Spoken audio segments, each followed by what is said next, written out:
आदरणीय दर्शक बहिनीहरू, आज चाहिँ फागुन पूर्णिमा नेपालको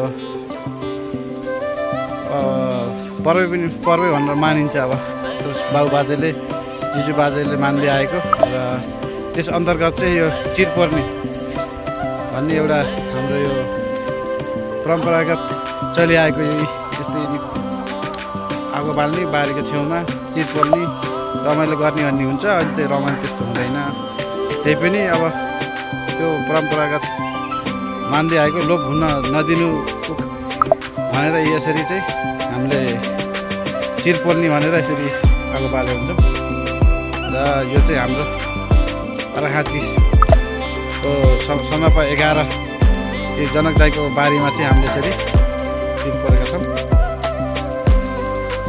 भन्दै आजको यो छोटो मिठो